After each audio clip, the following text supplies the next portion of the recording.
이번 주는 교사교육원 홍보 때문에 여러 교회를 방문하고 협조를 구하며 다녔습니다. 말이 교사교육원이지 이렇게 열게 해주고 세상적으로 말하면 영업은 제가 해야 되는 거예요. 교회 전화해서 애들 보내주십시오. 때로는 협박도 하기도 하고 어쨌든 그래도 지금까지는 잘 이렇게 운영해 왔는데 제 개인적으로는 이번 학기에도 잘 운영이 됐으면 좋겠습니다. 그렇게 방문하면서 당연히 목사님들과 이렇게 만나게 되겠죠. 대화 중에 수요예배나 또 새벽 기도회, 그리고 우리는 이제 금요 공부하 기도회인데 다른 교회는 금철이라고 그러죠. 금요 철야 기도회. 이 모든 것들이 거의 다 무너지고 있다는 것을 알게 되었습니다. 그러니까 따지고 보면 우리 교회만의 문제는 아닌 거예요.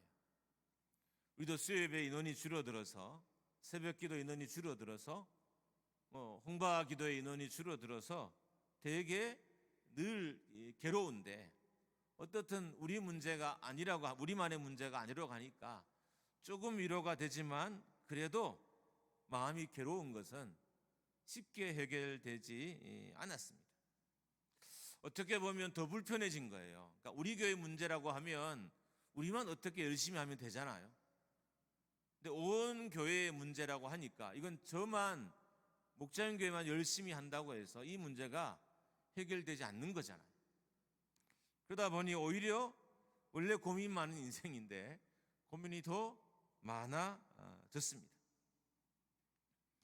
왜 이런 일이 벌어졌을까? 어떻게 하면 해결할 수 있을까?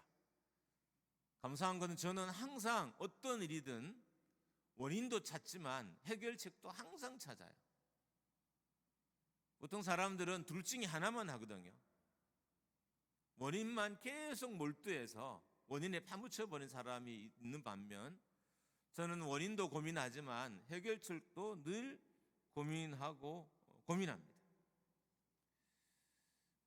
우리 교회보다 한 주일 오전 예배 참석하는 숫자가 2배 정도 더 많은 교회인데 오히려 수요 예배는 우리보다 더 적다는 거예요. 도대체 몇 명이 수요 예배를 오냐는 겁니다. 숫자가 전부는 아니지만 제 생각에 이런 대화를 중에 이런 마음이 들어요. 그러면 거의 없다는 건데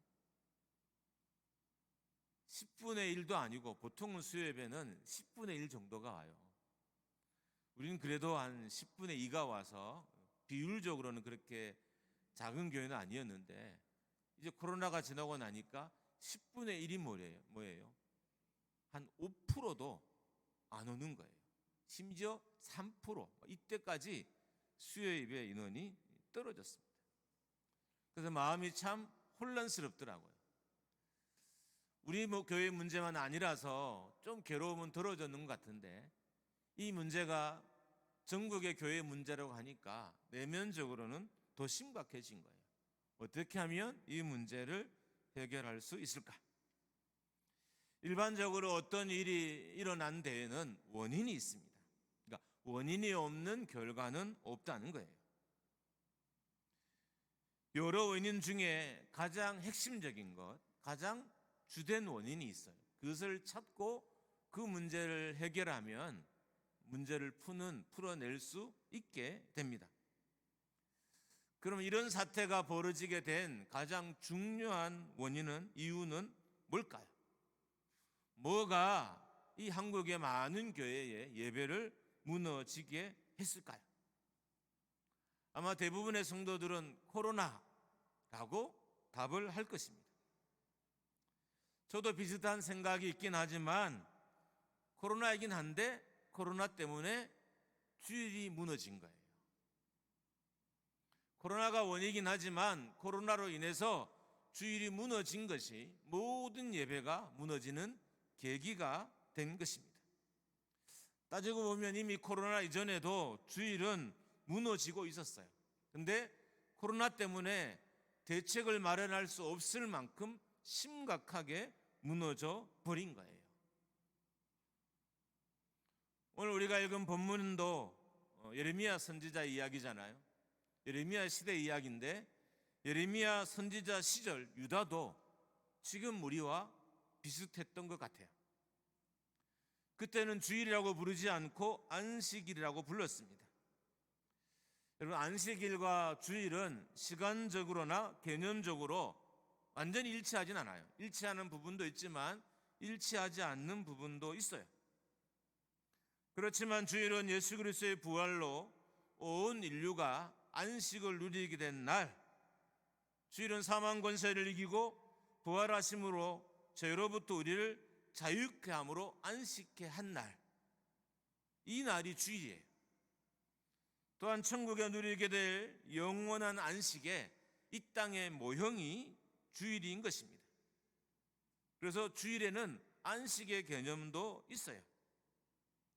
안식에 대한 현대적인 이해를 위해 주일이라는 용어로 오늘 설교를 좀 진행해 보려고 해요. 오늘 본문에는 계속 안식이라는 단어가 나오지만 안식일을 좀 현대적인 의미로 해서 이 주일의 개념으로 말씀을 좀 전하려고 합니다. 그래도 중간중간 안식일, 주일 이렇게 교차적으로 용어가 반복되더라도 그렇게 이해하시면 되겠습니다. 먼저 19절에서 23절 말씀을 보면 하나님께서 예레미야에게 어떤 명령을 하십니다. 유다 왕들이 출입하는 모든 평민의 문, 예루살렘 모든 문에 서서 그 문으로 들어오는 유다 왕들과 유다 백성들과 예루살렘 모든 주민들에게 하나님이 어떤 말씀을, 어떤 말을 전하라고 명령합니다. 전하는 말씀의 내용은 이런 것들이에요. 안식일에 짐을 지고 예루살렘 문으로 들어오지 말라. 안식일에 집에서도 짐을 내지 말고 어떤 일이라도 하지 말고 하나님께서 조상들에게 명령하신 대로 안식일을 거룩하게 지키라. 이 말을 유다와 예루살렘에 있는 모든 문에 서서 다 선포하라는 거예요. 사람이 드나드는 문 앞에 서서 안식일을 기억하고 안식일을 준수할 것을 명령하라고 하나님께서 예레미야에게 말씀하셨습니다. 이렇게 하시면서 하나님께서 예레미야에게 되게 뼈 있는 말을 하세요. 성경에 보면 하나님께서 뼈 있는 말을 엄청 많이 하셔요. 이게 제대로 들으면 막 우리가 좀 속이 불편할, 마침 내 속이 다 들통난 것 같은 그런 말씀을 하실 때가 되게 많은데 오늘 본문도 똑같다는 거예요. 이런 거 예레미야에게 모든 문에 서서 안식일 준수를 명령하라라고 하셔놓고는 이런 말씀을 하세요. 그렇지만 너희 조상들은 안식일을 지키지 않았다. 또 다른 말로 하면 내가 그렇게 안식일 준수를 명령했지만 소용이 없기는 했다. 그렇지만 전하라는 거죠. 하나님이 지금까지도 안식일을 명령했지만 유다와 예루살렘 중에 이스라엘이 안식일을 지키진 않았다는 거예요. 그렇지만 그래도 한번 다시 안식일 준수를 명령해라 라고 하신 것입니다. 더 나가서 유다와 예루살렘이 왜 이렇게 망해가고 있냐의 대답도 이 안에 나와요. 바로 안식일을 지키지 않아서 유다와 예루살렘이 지금 망해가고 있다는 것입니다. 안식일을 지키지 않아서 애굽과 바벨론의 놀이가 됐어요. 형은 애굽에 잡혀가고 동생은 바벨론에게 잡혀가고, 그러니까 왕들이 두 나라의 먹잇감이 그리고 놀잇감이 되었습니다. 이 당시 유다의 모든 정치적인 상황과 모든 경제적인 상황과 모든 군사적인 상황은 안식일을 지키지 않아서 만들어진 것이란 거예요. 안식일을 지키지 않아서 그들에게 생긴 결과라는 것입니다. 유다와 예루살렘이 이렇게 무너지고 있는 것도 안식일을 지키지 않아서라는 것입니다. 너희 조상들이 안식일을 지키지 않아서 이 사태가, 이 경제적으로나 이 정치적으로 군사적으로 망해가는 이 사태가 만들어졌다는 것입니다.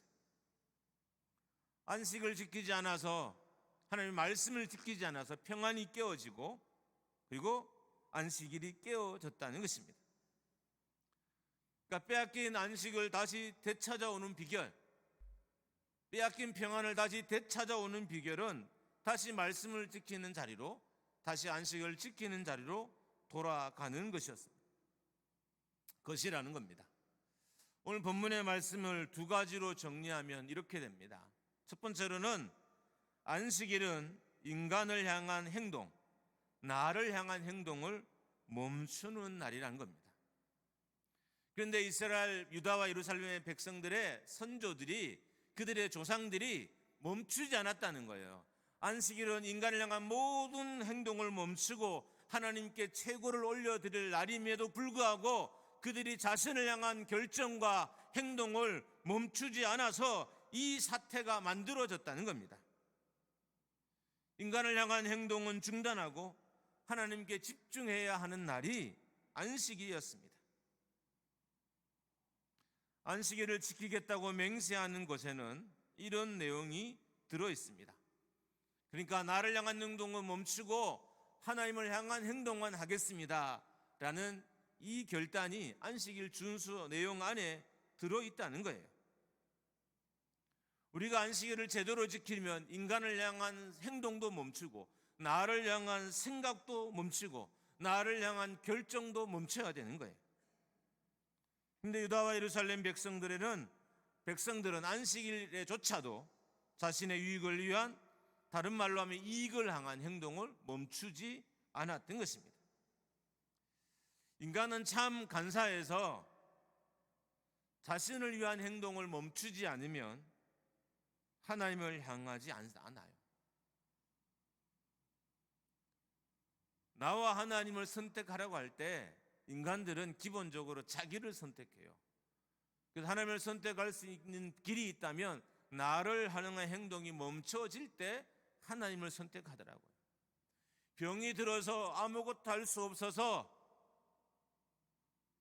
나를 향해서 무엇을 할 수 없잖아요. 그때 하나님을 향한 어떤 결정을 하는 거예요.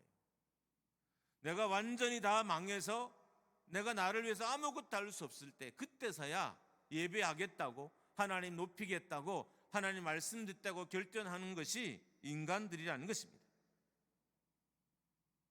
안식일은 인간을 향한 모든 행동을 멈추는 날입니다. 멈춰야 하나님의 날로 하나님께 드릴 수 있는 거예요. 주일도 마찬가지입니다. 이 주일도 인간을 향한 행동을 멈추는 날이에요. 그래야 하나님께 이 날을 온전히 올려드리고 이 날에 나의 삶을 하나님께 온전히 올려드릴 수 있는 것입니다. 주일은 주님의 죽으심과 부활을 기념하는 날입니다. 주일은 또한 예수 그리스도를 통해 새로운 안식으로 들어가게 된 날을 기념하는 날입니다. 주일은 인간들에게 새로운 안식이 열린 날이었습니다. 그렇기 때문에 예수 그리스도를 통해 주어진 진정한 안식을 지키려면 주일날 인간의 행동을 멈춰야 되는 거예요. 나를 향한 행동이 멈춰지지 않으면 우리의 마음도 하나님을 향하지 않고 우리의 관심도 하나님을 향하지 않고 내 인생의 목표도 하나님을 향해지지 않습니다. 사람들은 자신을 향한 행동을 멈추지 않으면 하나님을 생각하지 않습니다. 그래서 하나님은 때때로 강제로 자기를 향한, 인간을 향한 행동을 멈춰버려요. 그래서 강제로 하나님을 생각하게 만드십니다. 주일을 온전히 지키기 위해서는 인간을 위한 날에서 하나님을 위한 날로 바뀌어야 주일을 온전히 지킬 수 있어요. 여러분, 우리는 일주일 6일을 주인으로 살았어요. 그러면 주일은 하나님을 주인으로 삼아야 하잖아요. 근데 주일도 주인으로 사는 거예요. 많은 성도들이 주일에조차도 여전히 주인으로 살아갑니다. 주인이 되어 있어요. 교회에 오는 것 같아서 주님이 주인 것처럼 보이지만, 교회에서 봉사하는 것 같아서, 교회에서 예배하는 것 같아서, 교회에서 기도하는 것 같아서 하나님이 주인인 것처럼 보이지만 실제로는 여전히 주일에도 내가 주인인 거예요. 원래는 주일을 완전히 하나님께 올려드려서 나머지 6일도 하나님께 드리는 날로 삼으며 살아야 되는 게 인간의 모습이에요.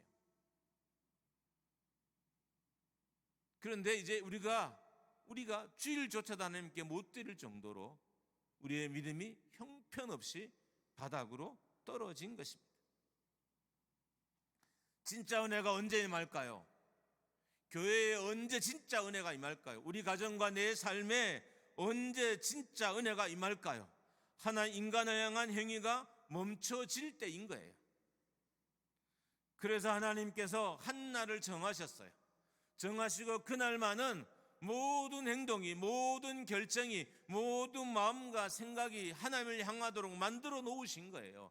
그래야 그날을 온전히 지켜야 예수 그리스도로 말미암아 열려진 이 안식을 우리가 온전히 그리고 완전하게 누리게 되는 것입니다. 하나님이 한 날을 은혜의 날로, 또 구원의 날로, 생명의 날로 정하신 것입니다. 이 주일이 제 기능을 하려면 나를 향한 수고와 나를 향한 노력이 멈춰야 돼요. 그럼 멈춰지셨습니까? 은혜 받는 비결은 정말 간단합니다. 여러분, 굳이 좋은 설교 안 쫓아가도 돼요. 좋은 교회 안 가도 은혜 받는 비결은 정말 간단해요. 그냥 나를 향한 모든 결정과 행동을 멈추면 그 즉시 은혜가 내게 임합니다. 문득 토요일 아침에 일찍 출근하면서 사람들이 은혜를 만든다는 생각을 하게 됐습니다. 아내와도 잠깐 이런 이야기를 나눴는데 사람들이 은혜를 만들어요. 여러분, 제가 약간 삐뚤어진 거 아시죠? 이렇게 되게 막 건강한 것처럼 설교하지만 저도 약간 삐뚤어져 있어서 막 비꼬아서 어떤 현상을 보려고 할 때가 좀 있어요. 성도들이나 목회자들이 하나님이 은혜 주셔서라고 하는 문장 속을 잘 살펴보면 다 자신이 만든 은혜라는 생각을 지울 수 없어요. 목회자가 교회 재정을 무리하게 써서 자녀들을 유학을 보내요. 그래 놓고선 시간이 지나면 하나님이 은혜 주셔서 자녀 교육을 잘 할 수 있었다고 간증합니다. 이건 만든 은혜지 진짜 은혜가 아니잖아요. 진짜 은혜는 그런 자기를 향한 결정이 멈춰질 때 임하는 거예요. 진짜 은혜는 나를 향한 행위가 멈춰질 때 임하는 거예요. 그는 만든 은혜인 겁니다. 성도들은 하나님이 자기 은혜를 주셔서 어떤 성도들이죠? 노후가 참 안정되게 잘 보내고 있다고 간증합니다. 근데 가만히 그 안을 들여다보면 11조 때 먹고 갚아야 할 돈 안 갚고 남보다 더 챙기기 위해서 싸우고 그래서 얻은 은혜인 거예요. 여러분, 이게 진짜 은혜일까요? 하나님이 내게 주신 은혜가 아니라 내가 만든 은혜인 거예요. 진짜 은혜는 언제 경험하게 되느냐? 나를 향한 나의 노력이 멈춰질 때 진짜 은혜가 우리의 삶에 임하게 되는 것입니다. 그래서 인간의 행동을 안식일에 멈추게 하신 거예요. 그러니까 주일은 나를 향한 결정을 멈추고 나를 향한 행동을 멈추는 날인 것입니다. 그때 진짜 은혜가 우리에게 임하게 되는 것입니다. 우리가 주일에 인간을 위한 행동을, 자신을 위한 행동을 멈추면 그때부터 이 은혜가 임합니다. 누차 이야기하죠. 나는 요즘 은혜가 없어요. 은혜가 되지 않아요 라는 이 말에는 이런 온갖 것들의 내용이 다 들어있는 거예요. 그래서 이 말은 실은 절대 함부로 하면 안 되는 거예요. 조금만 생각을 깊이 하면 그 말에는 얼마나 많은 의미가 담겨 있어요. 요즘 나는 불순종하고 살아요. 요즘 나는 하나님 없이 살아요. 요즘 나는 내 마음대로. 그래, 은혜가 없죠, 당연히. 하나님 뜻하신 대로 사는데 은혜가 안 임한다는 것은 말도 안 되는 일인 거죠. 정말 은혜를 원한다면 나를 향한 행동을 주일에 멈춰야 됩니다. 주일은 예수 그리스도가 여신 새로운 안식일입니다. 새 안식도 인간의 행위가 멈춰진 자리에서 시작이 됩니다. 진짜 영혼의 안식, 진짜 삶의 안식, 진짜 내면의 안식은 나를 향한 결정과 행위들이 멈춰져야 우리가 경험하게 되는 것입니다. 왜 주일에 우리가 안식할 수 없을까요? 일이 많아서요? 아니라고 몇 번 말씀드렸죠. 교회에 일이 많아서, 교회에 수고가 많아서, 하는 일이 많아서 내가 주일에 안식을 누리지 못하는 것이 아니에요. 주일에 나를 위한 행동을 하기 때문에 내가 주일에 안식을 누리지 못하는 것입니다. 인간 행위가 멈춰지면 은혜가 임하고, 인간 행위가 멈춰지면 안식할 수 있게 됩니다. 하나님은 예레미야를 통해 유다 백성들에게 안식일에 짐을 지고 성문에 들어오지 말라고 합니다. 안식일을 거룩하게 여겨 어떤 일도 하지 말라고 합니다. 말씀드렸던 것처럼 이 안식일과 주일은 개념적으로나 시간적으로나 좀 차이는 있어요.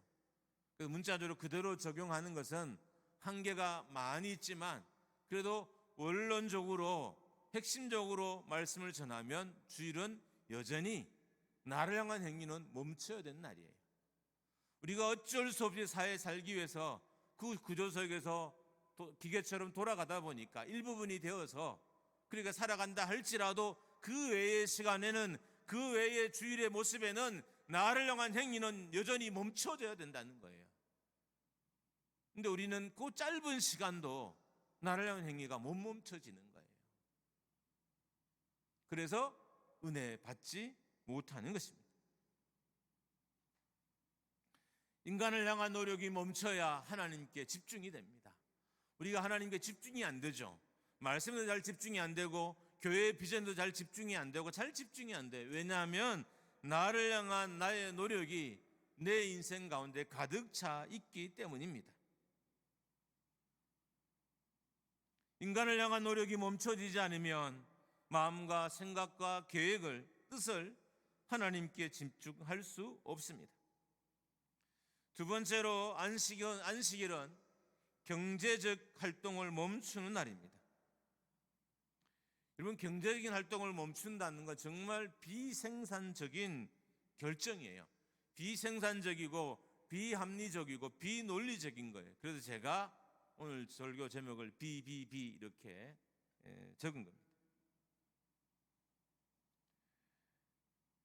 우리의 경제 활동은 안식일에 일을 해서 내가 물질을 많이 누리는 것이 아니라 안식일을 쉬어야 경제 활동이 안정이 되는 거예요. 이게 구약의 안식일 준수의 원칙이에요.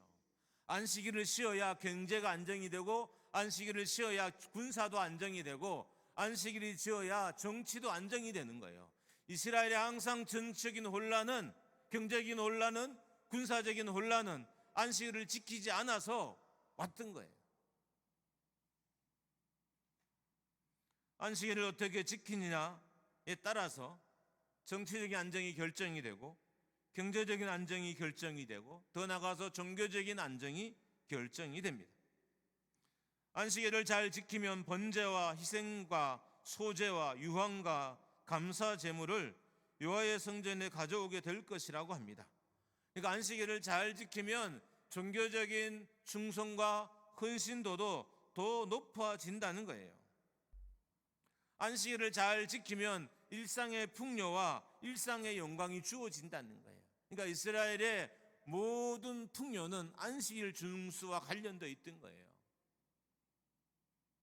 그렇게 보면 우리의 경제적인 안정도, 우리의 군사적인 정치적인 안정도, 우리가 주일을 어떻게 멋지게 지키냐에 좌우된다는 의미예요. 우리는 아무도 여기에 이 주일에 그런 깊은 뜻을 생각하지 않아요. 왜 내가 주의 나라를 열심히 주를 위해 섬겨야 될지를 잘 고민하지 않아요. 이 날이 얼마나 중요한지 모르니까.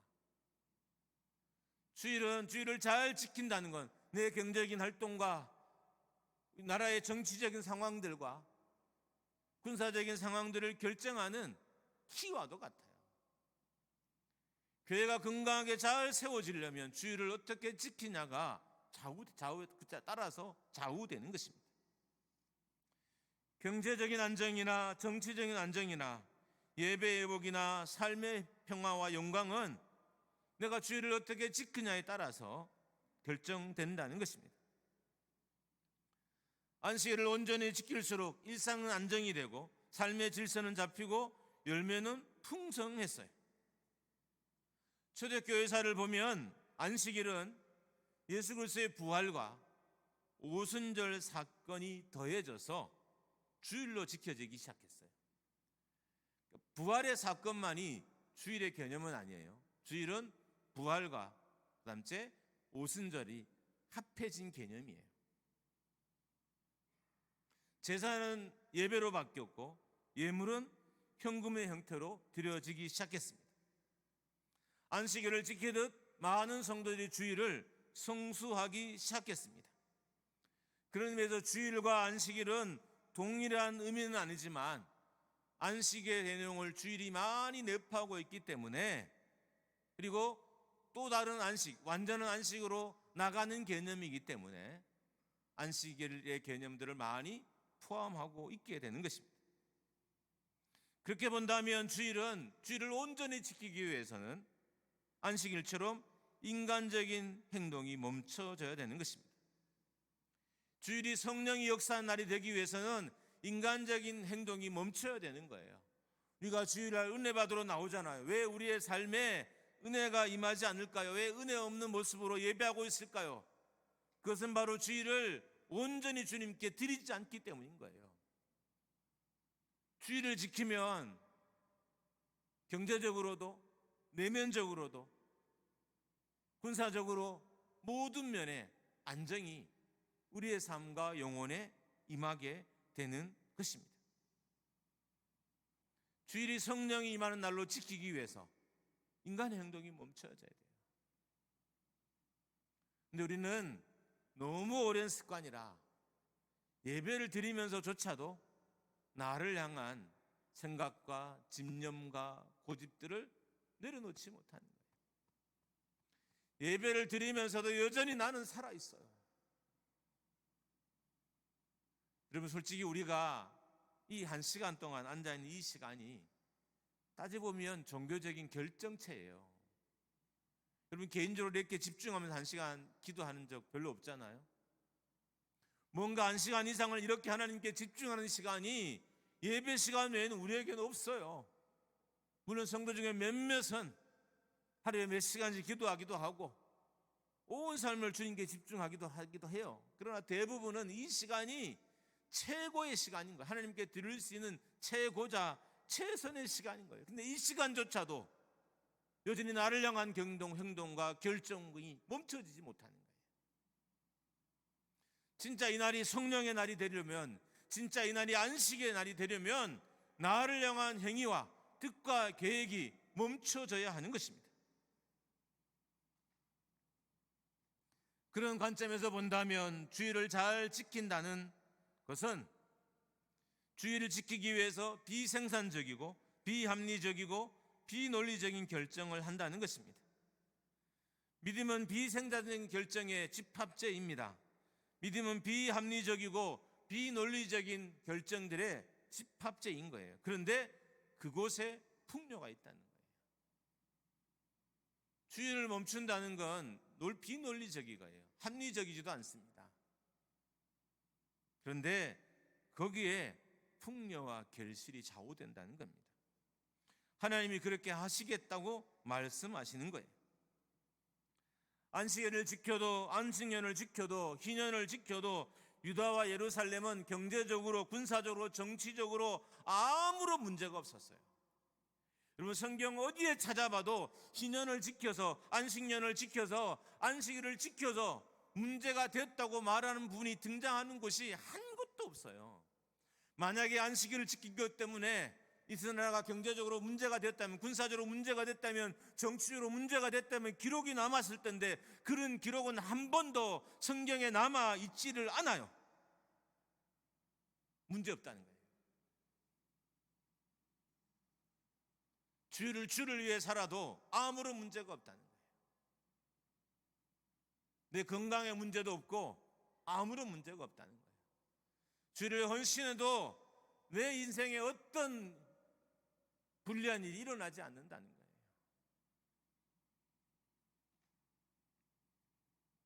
성경은 반대로 주를 온전히 지키기 위해서 노력하면 할수록 경제적으로 더 안정된다고, 심리적으로 더 안정된다고 생각합니다. 어쩌면 지금 우리 내면에 있는 이 불안과 영적인 이 불안들은 하나님의 나를 지키지 않았기 때문에, 안고 있기 때문에 오고 있는지도 몰라. 우리는 그렇게 생각하지 않죠. 내 과거의 어떤 상처가 나를 지금 이렇게 불안케 하는구나. 물론 상처도 나를 불안하긴 해요. 더 근본적인 요인은 내가 주의 날을 주님께 온전히 드리지 않기 때문인 것입니다. 정말 영혼이 안정되려면, 정말 심리적으로 안정되려면 인간을 향한 행위와 인간을 향한 수고와 인간을 향한 땀과 노력이 멈춰져야 그때 내 삶의 참 안정이 시작이 됩니다. 여러분을 위해 수고하면 할수록 불안도는 더 높아질 거예요. 여러분, 더 많은 시간 일해보세요. 사람이 더 불안해져요.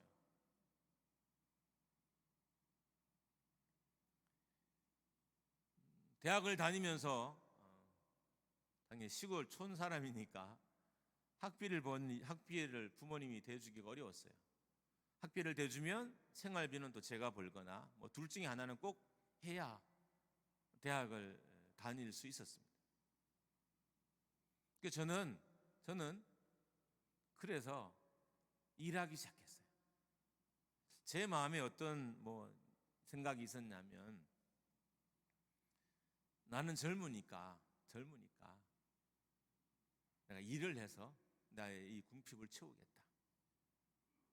내가 사람들의 도움을 통해서 이 어려움을 해결하기보다는 난 내 수고를 통해서 내가 이 어려움을 해결하겠다. 근데 세상에 돈 좀 많이 주는 알바직은 대부분 주일 저녁을 일을 하거나 아니면 급한 때 직장에서 부르면 나가야 돼요.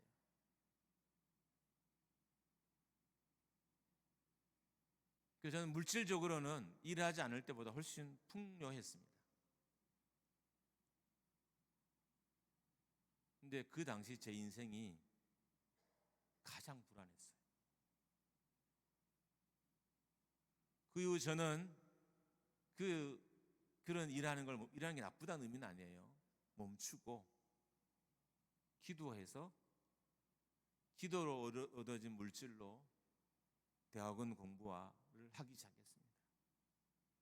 그때 제 마음이 제가 일해서 돈을 벌어서 학교 다닐 때보다 훨씬 더 편했어요. 저는 제가 열심히 일하면 젊음이 있으니까 더 편할 줄 알았어요. 돈이 내 수중에 많이 주어지면 훨씬 더 마음이 안정이 될 줄 알았어요. 그리고 돈이 없는 건 정말 괴로운 일이에요. 제가 한 번은 너무 돈 없는 삶이 힘들어서 그날 내 주머니에 있는 모든 돈을, 그래봤자 얼마 되겠어요? 하루에 다 써버렸어요. 극장 가고 밥 먹고 이렇게 하면서 싹 다 그렇게 써도 얼마 되지 않아요. 여러분이 생각하는 상상 정말 이하의 돈이에요. 그걸로 이제 대학을 다닐 때였으니까. 얼마나 제가 이 돈이 불안했으면 그렇게 살았겠습니까? 돌아보면 그렇게 저는 크리스마스 때도 일했어요. 크리스마스 일하는 모습이 안 돼서 교회 누나들이나 선배들이 선물을 가져오기도 하고. 근데 그때는 저는 그런 모습이 되게 당당했습니다. 물론 굳이 당당 안 할 필요는 없죠. 일해서 돈 버는 건 중요한 일이니까. 근데 돌아보면 굳이 분석을 하면 그때 저는 훨씬 더 불안했어요. 그러니까 주님께 엎드려 기도 시간이 늘어날 때보다 돈이 많은 그때가 훨씬 더 불안했었습니다. 그 이후로 하나님이 사역지도 좋은 곳으로 보내주시고 재정을 충분히 될 수 있는 교회로, 또 그리고 후원자도 주시고 하셔서 박사과정까지는 경제적인 어려움 없이 다 마칠 수 있었어요. 여러분, 직장을 때려치우라는 이야기가 아닙니다. 제가 진짜 하고 싶은 이야기는 은혜는, 하나님의 은혜는 내 중심적인 결정과 내 중심적인 삶이 멈춰질 때 시작된다는 거예요. 주의를 바로 지킬 때 하나님의 역사가 시작이 되고, 자, 주일은 부활과 안식, 오순절이 합해진 개념이라고 말씀드렸죠. 나를 향한 행동을 멈출 때 성령이 내 안에 놀랍게 일하기 시작하게 되는 겁니다. 우리 교회가 그런 교회가 되기를 주님의 이름으로 축복합니다. 할렐루야. 이스라엘은 희년을 지켜도 망하지를 않았습니다. 안식년을 지켜도 망하지도 않았고, 오히려 더 막강한 나라가 됐어요. 근데 반대일 때 가뭄이 들고 성전은 무너졌고 땅은 황폐화됐고 나라는 이방인의 손에 넘어져 갔습니다.